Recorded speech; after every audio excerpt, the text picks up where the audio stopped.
ન્યૂઝમાં આગળ વાત કરીએ તો વડોદરાના દરજીપુરામાં એસએમસીની ટીમ ઉપર હુમલો કરવામાં આવ્યો છે।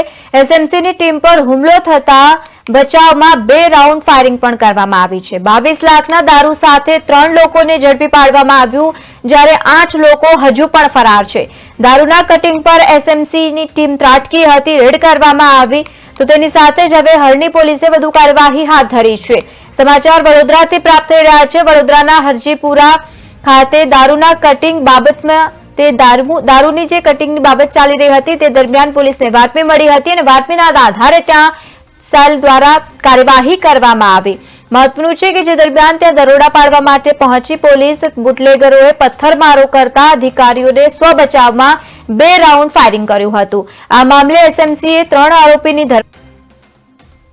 આરોપીઓને વોન્ટેડ જાહેર કરવામાં આવ્યું। પોલીસે અંદાજે 20 લાખથી વધુનો દારૂનો જથ્થો, લક્ઝુરિયસ કાર અને સાથે જ ટ્રેલર સહિત અંદાજે 60 લાખનો મુદ્દામાલ કબજે કર્યો છે। ઘટનાની જાણ થતાની સાથે જ હવે પોલીસે જે રીતે કાર્યવાહી હાથ ધરી છે, ઘટનાના કારણે હરણી પોલીસના સામે અનેક સવાલો ઉઠ્યા છે।